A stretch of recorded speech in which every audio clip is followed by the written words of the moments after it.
అంటే ప్రతి సంవత్సరం కూడా 3 నెలల పోస్ట్ పోన్ అయింది సర్వీస్ మొత్తం.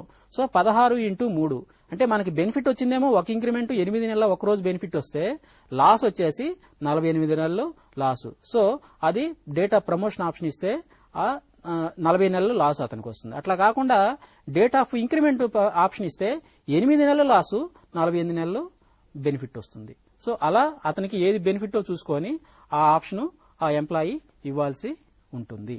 FR26 లో రెగ్యులర్ ఇంక్రిమెంట్ ఉంది కదా. సో ఈ regular increment annual grade increment అంటాం మనం. సో ఈ యాన్యువల్ గ్రేడ్ ఇంక్రిమెంట్ మనకి FR26 లో చెప్పడం జరిగింది. ఎవరైనా ఒక ఎంప్లాయీకి ఏదైనా డిసిప్లినరీ కేసుల మూలాన ఇంక్రిమెంట్ పోస్ట్ పోన్ కాకుండా ఉంటే అటువంటి ఎంప్లాయీకి 1 సంవత్సరం సర్వీస్ కంప్లీట్ చేస్తే అతనికి రెగ్యులర్ గా ఇంక్రిమెంట్ రిలీజ్ చేయాల్సి ఉంటుంది. ఇది రూల్ అన్నమాట. అంటే ఏదైనా పనిష్మెంట్ ఇచ్చి ఇంక్రిమెంట్ పోస్ట్ పోన్ చేయమని లేకపోతే విత్హెల్డ్ చేయమని ఆర్డర్స్ స్పెసిఫిక్ గా ఉంటే తప్ప ఇంక్రిమెంట్ రొటీన్ గా రిలీజ్ చేసేయాల్సి ఉంటుంది. తర్వాత increment middle of the month లో వచ్చింది అనుకుందాం. So middle of the month వస్తే ఆ ఇంక్రిమెంట్ నెక్స్ట్ ఇంక్రిమెంట్ అంటే ఒకవేళ ఒక ఎంప్లాయీ 15/1/2008 జాయిన్ అయ్యాడు సర్వీస్ లో. 15/1/2008 జాయిన్ అయిన ఎంప్లాయీ సర్వీస్ లో జాయిన్ అయిన ఎంప్లాయీ తర్వాత 15/1/2008 సర్వీస్ లో జాయిన్ అయ్యాడు. సో ఆ ఎంప్లాయీకి నెక్స్ట్ ఇంక్రిమెంట్ ఎప్పుడు వస్తుంది? 1/1/2009 కి ఇంక్రిమెంట్ డ్యూ ఉంటుంది. అంతేగాని 15/1/2009 మానిటరీ బెనిఫిట్ ఫ్రమ్ 1/1/2009 అని ఇవ్వకూడదు. ఇది మనకి 133 జీవో అని 74 లోనే ఉన్నది. సో ఆ జీవోలో స్పెసిఫిక్ గా చెప్పారు. కానీ ఇప్పటికి కూడా కొన్ని డిపార్ట్మెంట్లో 15/1/2009 మానిటరీ బెనిఫిట్ ఫ్రమ్ 1/1/2009 అని చెప్తున్నారు. అది తప్పు. So increment and next FR26 లో మనకి క్లారిఫికేషన్స్ ఉన్నాయి. అందులో 3వ క్లారిఫికేషన్ లో స్పెసిఫిక్ గా చెప్పడం జరిగింది. సో ఏమిటి, ఒకవేళ మిడిల్ ఆఫ్ ది మంత్ లో ఒకవేళ ఇంక్రిమెంట్ వస్తే అంటే 12 మంత్స్ సర్వీస్ ఇంక్రిమెంట్ రావాలంటే 12 మంత్స్ సర్వీస్ చేయాలి. కానీ మొదటి ఇంక్రిమెంట్ మాత్రం 12 మంత్స్ సర్వీస్ కాకుండా కూడా రిలీజ్ చేయవచ్చు. సో మొదటి ఇంక్రిమెంట్ మాత్రం 12 మంత్స్ సర్వీస్ చేయకపోయినా కూడా మొదటి ఇంక్రిమెంట్ ఫస్ట్ కి రిలీజ్ చేసేయాల్సి ఉంటుంది. తర్వాత ఎవరైనా ఒక employee EOL and private affairs avail చేసుకుంటే అంటే ఎక్స్ట్రా ఆర్డినరీ లీవ్ ఆ లీవ్ అవైల్ చేసుకుంటే అటువంటి ఎంప్లాయీస్ కి ఆ ఇంక్రిమెంట్ డ్యూ డేట్ ఏంటి మనకి జనరల్ గా 1వ తారీఖు. సో 1వ తారీఖుకి ఎన్ని రోజులైతే EOL and private affairs avail చేసుకున్నాడో ఆ 1వ తారీఖు యాడ్ చేయాలి. అంతేగాని డ్యూ డేట్ ఆఫ్ ఇంక్రిమెంట్ 15, 20 అని చెప్పి దానికి యాడ్ చేయకూడదు. డ్యూ డేట్ ఆఫ్ ఇంక్రిమెంట్ అంటే ఫస్ట్. సో ఫస్ట్ కి యాడ్ చేయాలి. తర్వాత EOL అండ్ మెడికల్ సర్టిఫికేట్ ఎవరైనా అవైల్ చేసుకుంటే మాత్రం అది ఇంక్రిమెంట్ కి ఎలిజిబిలిటీ ఉంటుంది, ఇంక్రిమెంట్ వస్తుంది. EOL అండ్ మెడికల్ సర్టిఫికేట్ వస్తే. సో ఆ EOL అండ్ మెడికల్ సర్టిఫికేట్ 6 నెలల వరకు ఎవరైనా అవైల్ చేసుకుంటే head of the department competent ఆ EOL medical certificate period increment కి కన్సిడర్ చేయడానికి. 6 నెలల కంటే దాటితే మాత్రం government competent authority for giving increment. తర్వాత ఈ మన ఇంక్రిమెంట్లు ప్రాంప్ట్ గా ఇవ్వడానికి మనకి TR16 లో SR3 కింద ఒక నోట్ 3 ఉంది. అందులో ఒక increment register watch register maintain చేయమని స్పెసిఫిక్ గా చెప్పడం జరిగింది. కానీ చాలా చోట్ల ఇంక్రిమెంట్లు రెగ్యులర్ గా రిలీజ్ చేయడం లేదు. అది ఒకటి అవాయిడ్ చేసుకోవాలి మనం. తర్వాత ఏ పీరియడ్లు మనకి ఇంక్రిమెంట్ కి కౌంట్ అవుతాయి అనేది చూస్తే ఒక టైం స్కేల్లో పనిచేసినటువంటి సర్వీస్ మొత్తం కూడా ఇంక్రిమెంట్ కి కౌంట్ అవుతుంది. రెగ్యులర్ గా ఒక టైం స్కేల్లో పనిచేసినటువంటి సర్వీస్ మొత్తం కూడా ఇంక్రిమెంట్ కి వర్తిస్తుంది. తర్వాత సీనియారిటీ లేదా ప్రమోషన్ రివైజ్ అయినప్పుడు అటువంటి వాళ్ళకి ఒకవేళ నోషనల్ గా కూడా ఇంక్రిమెంట్ నోషనల్ డ్యూటీగా ట్రీట్ చేసి ఆ పీరియడ్ కూడా ఇంక్రిమెంట్ రిలీజ్ చేయాల్సి ఉంటుంది. తర్వాత 2 సర్వీస్ అంటే ఒక పోస్ట్ నుంచి ఇంకో పోస్ట్ కి మారినప్పుడు చేసినటువంటి సర్వీస్ కూడా ఇంక్రిమెంట్ కి అర్హమవుతుంది. అంటే service in another post carrying same scale and all periods of leave with pay and allowances other than EOL and private affairs count for increment FR26B1 అన్నమాట. Other than EOL and period of deputation out of India. So other than EOL and private affairs కాకుండా తర్వాత deputation out of India so government ద్వారానే deputation వెళ్ళాడు. So ఆ 2 కాకుండా మిగతావి ఏవి leave చేసినా కూడా అతనికి ఇంక్రిమెంట్ కి కౌంట్ అవుతాయి. తర్వాత మనం చెప్పుకున్నాము ఈఓఎల్ అండ్ మెడికల్ సర్టిఫికెట్, తర్వాత హయ్యర్ సైంటిఫిక్ స్టడీస్ కి ఎవరైనా ఈఓఎల్ పెడితే అటువంటి అప్పుడు కూడా ఆ పీరియడ్ ఇంక్రిమెంట్ కి ఎలిజిబిలిటీ అవుతుంది. అయితే ఈఓఎల్ ఇది హయ్యర్ సైంటిఫిక్ స్టడీస్ కి ఎవరైనా ఈఓఎల్ పెట్టి వెళితే అటువంటి వాళ్ళు 5 సంవత్సరాల తర్వాత మళ్ళీ 5 సంవత్సరాలు మినిమం గవర్నమెంట్ లో పనిచేస్తాను అని ఒక అగ్రిమెంట్ ఇస్తేనే అటువంటి వాళ్ళకి మాత్రము ఆ పీరియడ్ ఇంక్రిమెంట్ ఎలిజిబిలిటీ ఉంటుంది. హయ్యర్ పోస్ట్ లో పనిచేశాడు, అయితే తర్వాత రివర్షన్ వచ్చింది. సో అతను హయ్యర్ పోస్ట్ లో పనిచేసిన తర్వాత 6 నెలల తర్వాత రివర్షన్ వచ్చింది అనుకుందాం. సో లోయర్ పోస్ట్ లో ఇంక్రిమెంట్ డ్యూ డేట్ ఉన్న డేట్ కి అతనికి లోయర్ పోస్ట్ కి రివర్ట్ అయిన తర్వాత 6 నెలలు సర్వీస్ చేసిన తర్వాత హీఈస్ ఎలిజిబుల్ ఫర్ ఇంక్రిమెంట్. తర్వాత foreign service counts for increment. Joining టైంలో ఏదైనా ఇంక్రిమెంట్ డ్యూ డేట్ ఉంటే ఆ ఇంక్రిమెంట్ కూడా ఇవ్వాలి. సో ఇవి మనకి ఇంక్రిమెంట్ కి ఎలిజిబిలిటీ ఉన్నటువంటి సర్వీసెస్. అట్లా కాకుండా ఇంక్రిమెంట్ ను పోస్ట్ పోన్ చేసేటటువంటి సర్వీసెస్ ఏమేంటంటే ఈఓఎల్ ఆన్ ప్రైవేట్ అఫైర్స్, తర్వాత డైస్నాన్ FR18 కింద ఉంటుంది డైస్నాన్.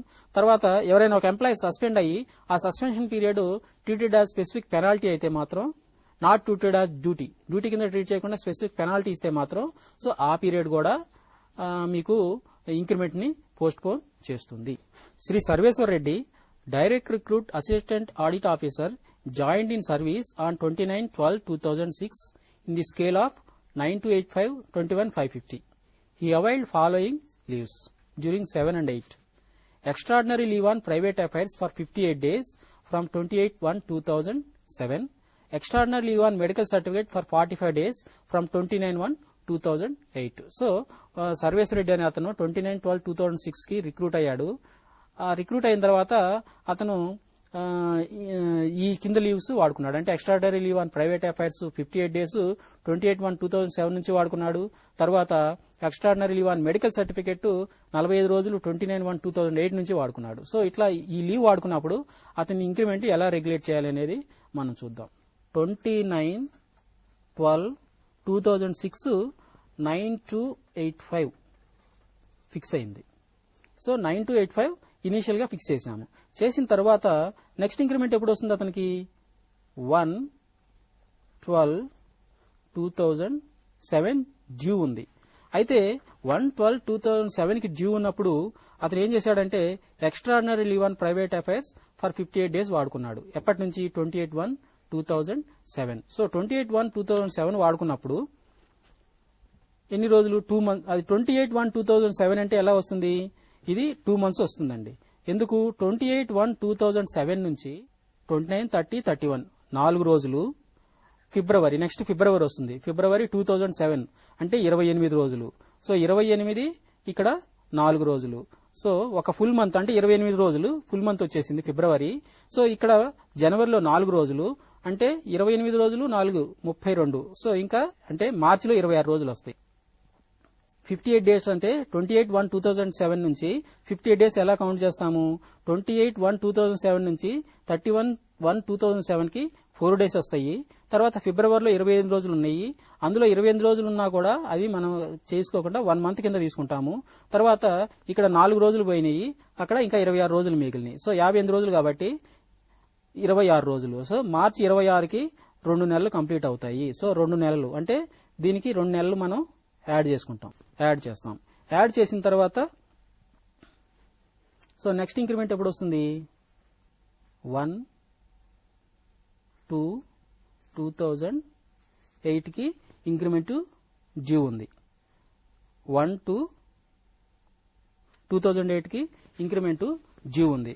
అయితే ఆయన ఏం చేశాడు, ఇక్కడ 1/2/2008 కి ఇంక్రిమెంట్ డ్యూ ఉంది. సో ఇంక్రిమెంట్ డ్యూ ఉన్నది. నెక్స్ట్ ఇంక్రిమెంట్ రేట్ ఎంత ఉంది 9560. సో 9560 ఫిక్స్ అవుతుంది. అయితే 1/2/2008 కి ఆయన డ్యూటీలో ఉన్నాడా లేదా చూసుకోవాలి. సో అతను ఏం చేశాడు, మళ్ళీ 29/1/2008 నుంచి 45 రోజులు లీవ్ లో పోయాడు. 29/1/2008. సో 29/1/2008 నుంచి 45 రోజులు లీవ్ లో పోతే సో 45 రోజులు ఎప్పటి వరకు వస్తుందో చూసుకోవాలి. సో అంటే ఆ లీవ్ పీరియడ్ అయిపోయిన తర్వాత మాత్రమే అతనికి మానిటరీ బెనిఫిట్ వస్తుంది. అంటే ఇంక్రిమెంట్ వస్తుంది ఫిబ్రవరిలో, బట్ మానిటరీ బెనిఫిట్ మాత్రం డ్యూటీలో జాయిన్ అయిన తర్వాత మాత్రమే వస్తుంది. అంటే 45 రోజులు ఎలా లెక్కేయాలి?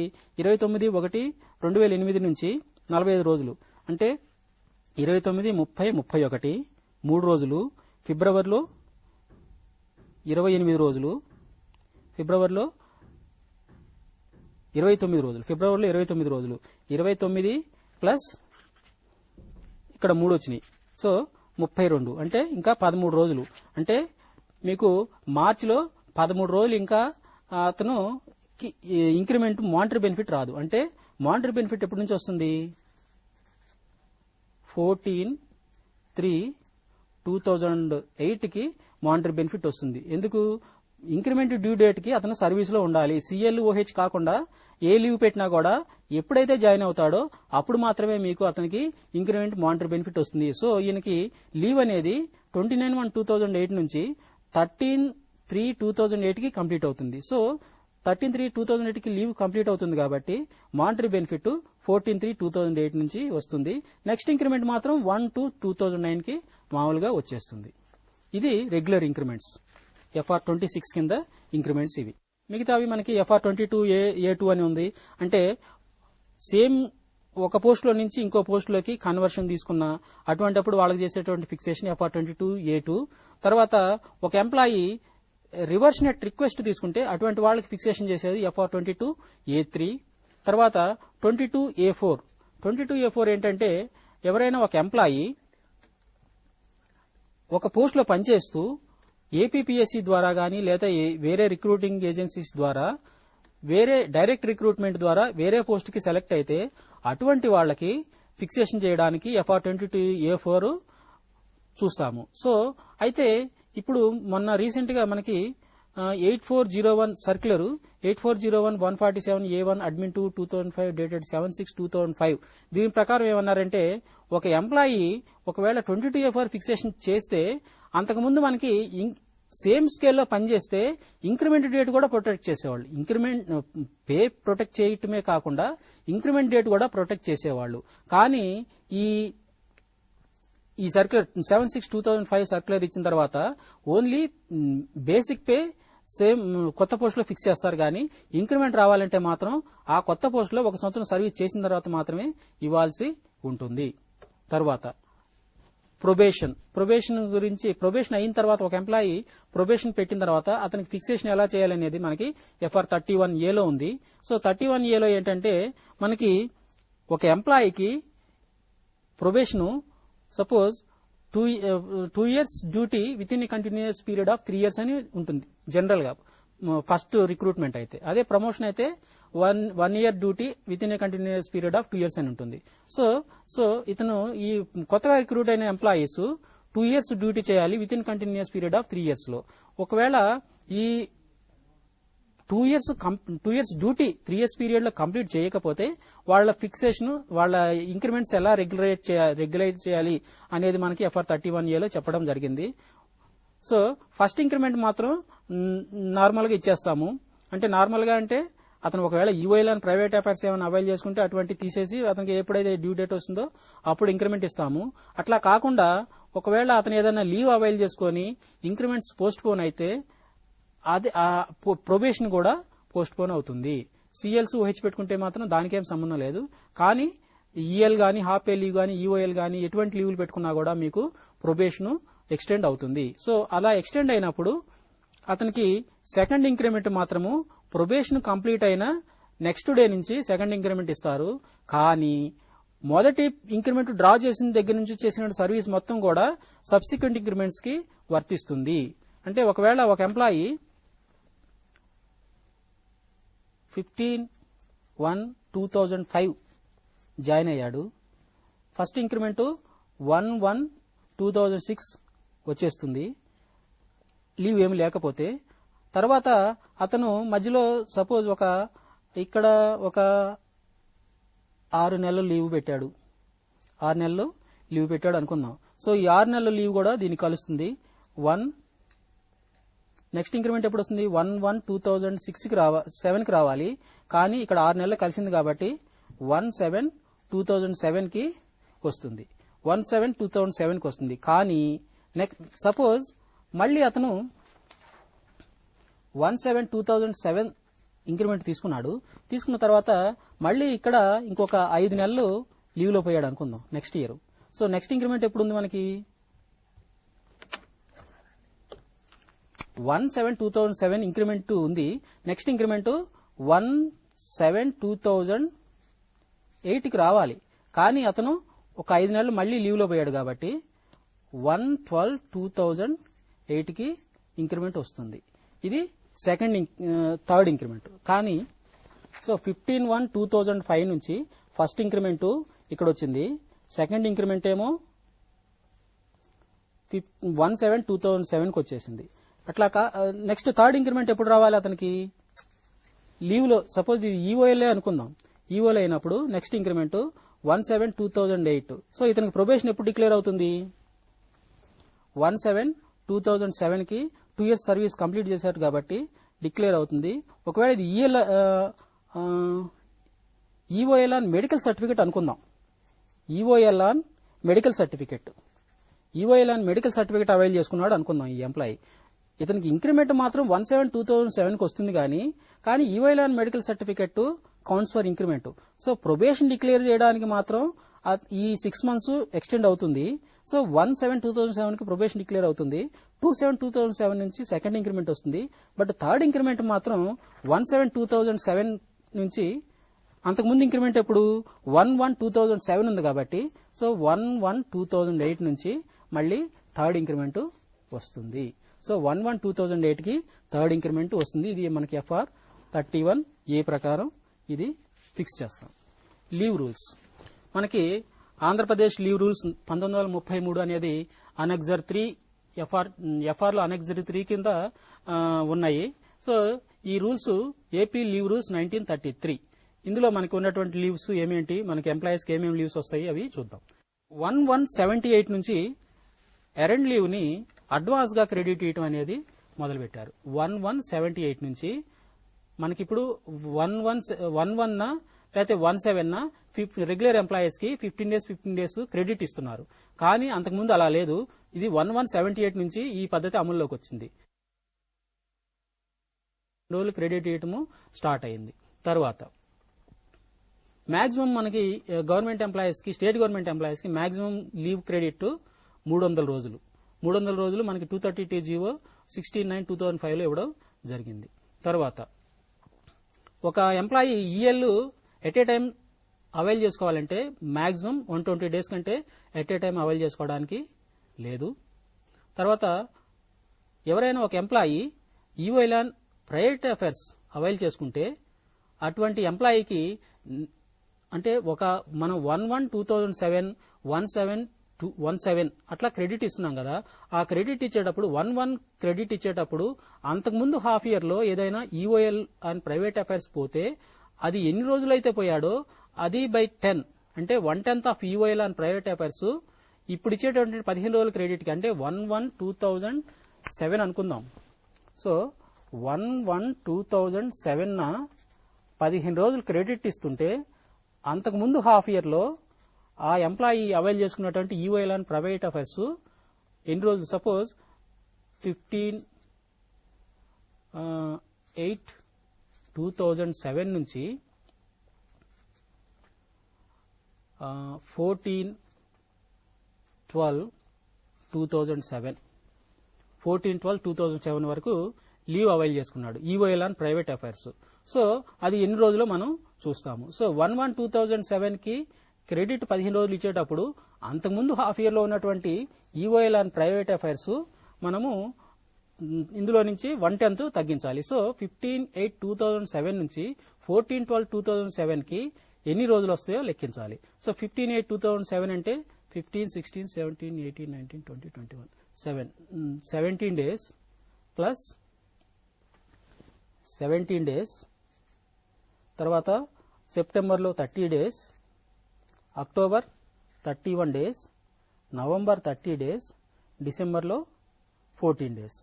సో మొత్తం కలిపితే 122 డేస్.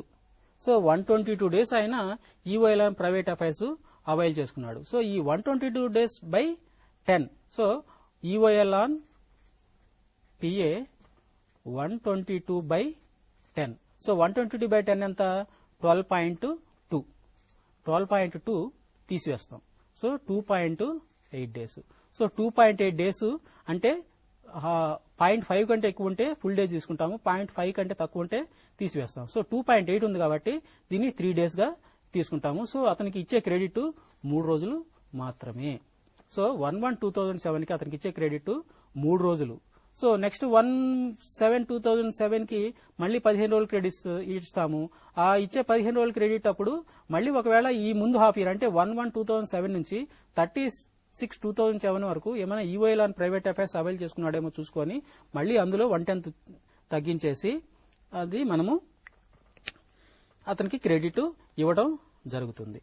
తర్వాత ఈ మనకి 5/11/77 లో 384 జీవో వచ్చింది కదా. ఇప్పుడు 1178 నుంచి క్రెడిట్ ఇచ్చేటువంటి జీవో. సో ఈ క్రెడిట్ ఇచ్చే జీవోలు ఏం చెప్పారంటే ఎంప్లాయీస్ కి ఆ ఇచ్చేటటువంటి ఆర్డర్ లో అతనికి ఉన్నటువంటి బ్యాలెన్స్ కూడా చెప్పాలి. అంటే ఎంత బ్యాలెన్స్ అతని అకౌంట్ లో ఉంది అనేది చెప్పాలి. సో ఎవరైనా ఎర్న్డ్ లీవ్ అంటే ఆర్జిత సెలవు అవైల్ చేసుకుంటే అటువంటి ఎంప్లాయీస్ కి ఫుల్ పే అండ్ అలవెన్సెస్ వస్తాయి. తర్వాత రూలింగ్ 5 అండర్ FR 44 ప్రకారం ఏంటంటే ఎవరైనా ఒక ఎంప్లాయీ 120 రోజుల కంటే మించి ఎర్న్డ్ లీవ్ అవైల్ చేసుకుంటే కాంపెన్సేటరీ అలవెన్సెస్ రావు. అంటే 120 రోజులు మించి ఎవరైనా లీవ్ అవైల్ చేసుకుంటే అటువంటి వాళ్ళకి రూలింగ్ 5 FR 44 ప్రకారం కాంపెన్సేటరీ అలవెన్సెస్ అంటే HRA, CCA ఇంకా ఉన్నాయి మనకి బ్యాడ్ క్లైమేట్ అలవెన్స్ అని, యూనిఫామ్ అలవెన్స్, రేషన్ అలవెన్స్, ఇటువంటి అలవెన్సెస్ రావు. తర్వాత మనకి ప్రతి సంవత్సరం కూడా సరెండర్ లీవ్ ఎన్కాష్ చేసుకోవడానికి గవర్నమెంట్ ఎంప్లాయీస్ కి పర్మిషన్ ఇచ్చారు. అట్లాగే మొన్న 4/6/2008 కి సర్క్యులర్ వచ్చింది. దాని ప్రకారం సెప్టెంబర్, అక్టోబర్లో వీళ్ళు క్లాస్ 4 ఎంప్లాయీ ఆఫీస్ సబార్డినేట్స్, తర్వాత నవంబర్, డిసెంబర్లోనేమో నాన్ గెజిటెడ్, జనవరి, ఫిబ్రవరిలో gazetted officers encashment of earned leave తీసుకోవడానికి మనకి అవకాశం కల్పించారు. ఇది రెగ్యులర్ ఎంప్లాయీస్ కి అయితే. అట్లా కాకుండా టెంపరరీ ఎంప్లాయీస్ అంటే మనకి state and subordinates service rules 10A1 కింద ఎవరైనా రిక్రూట్ అయితే అటువంటి వాళ్ళకి మాత్రము వాళ్ళకు కూడా క్రెడిట్ ఇస్తాము. అయితే రెగ్యులర్ వాళ్ళకి ఇచ్చేటట్లు 15 ఇవ్వకుండా వీళ్ళకి 1/1/8, 1/2/17/8 క్రెడిట్ ఇస్తాము. ఈ క్రెడిట్లు ఇచ్చేటప్పుడు ఒకవేళ సపోజ్ ఒక employee middle of the month లో జాయిన్ అయ్యాడు అనుకోండి, అంటే 15/1/2009 ఒక ఎంప్లాయీ జాయిన్ అయితే అతనికి క్రెడిట్ ఎంత ఇస్తామంటే 15/1/2009 జాయిన్ అయ్యాడు. So middle of the month లో జాయిన్ అయినప్పుడు ఆ మంత్ ని వదిలేస్తాం. ఆ మంత్ వదిలేసి ఫిబ్రవరి టు జూన్ ఉంది. సో ఫిబ్రవరి టు జూన్ అంటే 5 నెలలు. సో 5 నెలలకి ఎలా క్రెడిట్ ఇస్తామంటే 1, 1, 2, 1, 1, 2 అంటే 6 నెలలు అన్నమాట. సో 1, 1, 2, 1, 1, 2 అంటే ఇక్కడ 5 నెలలే ఇతను ఉంది కాబట్టి సో 1/1/2/1/1 అంటే ఎన్ని రోజులు వస్తాయి? 6 డేస్ క్రెడిట్ వస్తుంది ఇతనికి. సో ఈ హాఫ్ ఇయర్ లో అతనికి 6 డేస్ వస్తాయి. నెక్స్ట్ హాఫ్ ఇయర్ లో మళ్ళీ 8 రోజులు వస్తాయి. 8 రోజుల్లో మళ్ళీ ఒకవేళ ఈ 15/1/2009 నుంచి 30/6/2009 వరకు ఏమైనా EOL on private affairs avail చేసుకుంటే అది మళ్ళీ 1/10 తగ్గుతుంది. సో టెంపరరీ ఎంప్లాయీస్ కి మాత్రం ఈఎల్ క్రెడిట్ మాక్సిమం 30 డేస్ ఉంటుంది. తర్వాత హాఫ్ పే లీవ్, అర్ధజీతపు సెలవు. సో అర్ధజీతపు సెలవు రెగ్యులర్ గా రిక్రూట్ అయినటువంటి ఎంప్లాయీస్ అందరికీ కూడా కంప్లీట్ చేసినటువంటి ప్రతి సంవత్సరంకి 20 రోజులు హాఫ్ పే లీవ్ ఇస్తాము. ప్రతి సంవత్సరం కంప్లీట్ చేసినటువంటి సర్వీస్ కి half pay leave 20 days, regular employees కి 20 డేస్ ఇస్తాము. సో ఈ సర్వీసులో ఈఓఎల్ అండ్ ప్రైవేట్ అఫైర్స్ కూడా కలవచ్చు, దీనికి ప్రాబ్లం లేదు. ఇక్కడ మాత్రం 1/10 తగ్గించడం అనేది లేదు ఇక్కడ. సో హాఫ్ పే లీవ్ మాత్రం కంప్లీట్ చేసినటువంటి ప్రతి సంవత్సరానికి కూడా 20 డేస్ ఇస్తాము. ఈఓఎల్ అండ్ ప్రైవేట్ అఫైర్స్ కూడా కలిసి ఉంటుంది. కానీ డైస్ నాన్ గానీ లేదు suspension not treated as duty ఇటువంటిది ఏదన్నా ఉంటే మాత్రం అది అంత పీరియడ్ పోస్ట్ పోన్ చేసి మీకు 20 days ఈ హాఫ్ పే లీవ్ ఇస్తాము. తర్వాత టెంపరరీ ఎంప్లాయీస్ కి హాఫ్ పే లీవ్ కి ఎలిజిబిలిటీ ఉండదు. టెంపరరీ ఎంప్లాయీస్ కి హాఫ్ పే లీవ్ కి ఎలిజిబిలిటీ ఉండదు. కానీ 2 సంవత్సరాల సర్వీస్ కంప్లీట్ చేసినటువంటి టెంపరరీ ఎంప్లాయీస్ కి మెడికల్ సర్టిఫికెట్ మీద మీరు హాఫ్ పే లీవ్ అవైల్ చేసుకోవచ్చు. మెడికల్ సర్టిఫికెట్ మీద 2 years సర్వీస్ కంప్లీట్ అయిన తర్వాత వాళ్ళు ఏదైనా మెడికల్ సర్టిఫికెట్ మీద ఏదైనా అనారోగ్య పాలయ్యి అటువంటి వాళ్ళకి మాత్రం మెడికల్ సర్టిఫికెట్ మీద half pay leave temporary employees కి ఇస్తాము. తర్వాత హాఫ్ పే లీవ్ అక్యుములేషన్ కి మీకు లిమిట్ ఏం లేదు. మనకి ఈఎల్ కి 300 లిమిట్ ఉన్నట్లు ఈ హాఫ్ పే లీవ్ కి మాత్రం లిమిట్ ఏమీ లేదు. తర్వాత లీవ్ శాలరీ పే చేసేది మాత్రం హాఫ్, అంటే హాఫ్ పే లీవ్ లో పోతే హాఫ్ బేసిక్ పే హాఫ్ వస్తుంది, డిఏ ప్రపోర్షనేట్ గా వస్తుంది, హెచ్ఆర్ఏ మాత్రం ఫుల్ వస్తుంది. HRA CCA compensated allowances full వస్తాయి. తర్వాత కమ్యూటెడ్ లీవ్. కమ్యూటెడ్ లీవ్ మనకి మెడికల్ సర్టిఫికెట్ మాత్రమే కమ్యూటెడ్ లీవ్ ఇస్తారు. ఈ కమ్యూటెడ్ లీవ్ పెట్టుకున్నప్పుడు ఫుల్ శాలరీ వస్తుంది కాబట్టి మనకి లీవ్ లో డబుల్ అంటే ఒక 15 రోజులు కమ్యూటెడ్ లీవ్ అప్లై చేస్తే 30 రోజులు అంటే 15 × 2 30 రోజులు leave half pay leave account నుంచి కట్ చేస్తారు. తర్వాత మీ సర్వీస్ మొత్తం మీద 240 రోజుల కంటే కమ్యూటెడ్ లీవ్ అవైల్ చేసుకోవడానికి లేదు. Maximum ceiling 240 days commuted leave కి. తర్వాత కమ్యూటెడ్ లీవ్ లో ఉన్న ఎంప్లాయీ రిటైర్ అయ్యాడు అనుకోండి, అతను రిటైర్ అయితే అంటే వాలంటరీ రిటైర్మెంట్ తీసుకుంటే అతని కి హాఫ్ పే లీవ్ శాంక్షన్ చేసినట్లుగా శాంక్షన్ చేసి ఆ కమ్యూటెడ్ లీవ్ అవైల్ చేసుకున్నాడు కాబట్టి సో అతని దగ్గర నుంచి హాఫ్ పే లీవే ఇచ్చేసి మిగతాది రికవరీ చేయాల్సి ఉంటుంది. తర్వాత మనకి ఈ మెడికల్ సర్టిఫికెట్లు ఇవ్వడానికి చాలా పొరపాట్లు జరుగుతున్నాయి. ఇప్పుడు మనకి SR 10 అండర్ FR 74 ఏంటంటే గెజిటెడ్ ఎంప్లాయీస్ కి మెడికల్ సర్టిఫికెట్ ఇష్యూ చేసేటటువంటి అథారిటీ సివిల్ సర్జన్. తర్వాత నాన్ గెజిటెడ్ కి RMP సరిపోతారు. సో గెజిటెడ్ కేమో సివిల్ సర్జన్ కంపల్సరీగా మెడికల్ సర్టిఫికేట్ ఇష్యూ చేయాలి, నాన్ గెజిటెడ్ కి మాత్రం RMP అయినా సరిపోతారు. సో అట్లా కాకుండా చాలా చోట్ల అసిస్టెంట్ సివిల్ సర్జన్ లేకపోతే ఇంకో చోట తీసుకుని గెజిటెడ్ ఆఫీసర్స్ కూడా చాలా చోట్ల లీవ్ ని అంటే మెడికల్ లీవ్ అవైల్ చేసుకుంటున్నారు. ఇది తప్పు. తర్వాత లీవ్ నాట్ డ్యూ అంటే మనకి రాని సెలవుని అంటే మనకి జనరల్ గా మన లీవ్ అకౌంట్ లో ఉన్న లీవ్ నే మనం వాడుకోవాలి. కానీ లీవ్ నాట్ డ్యూ అంటే ఏంటంటే మనకి ఫ్యూచర్ లో వచ్చేటటువంటి లీవ్ ని కూడా మనం వాడుకోవటం అనమాట. అంటే ఈ లీవ్ నాట్ డ్యూ అనేది హాఫ్ పే లీవ్ అకౌంట్ లో ఏమి లీవ్ లేనప్పుడు ఫ్యూచర్ లో వచ్చేటటువంటి లీవ్ ని ముందుగా వాడుకోవటం, ఇది లీవ్ నాట్ డ్యూ. ఇది సర్వీస్ మొత్తం మీద 180 రోజుల వరకు వాడుకోవచ్చు. ఇది కూడా మెడికల్ సర్టిఫికేట్ మీద మాత్రమే వాడాలి. ఈ లీవ్ వాడుకుంటే హాఫ్ పే లీవ్ అకౌంట్ కి డెబిట్ ఇస్తారు, డెబిట్ ఇచ్చుకుంటూ వెళ్తారు. తర్వాత ఈ లీవ్ నాట్ డ్యూ తీసుకున్న తర్వాత ఎవరైనా ఒక ఎంప్లాయీ చనిపోయినా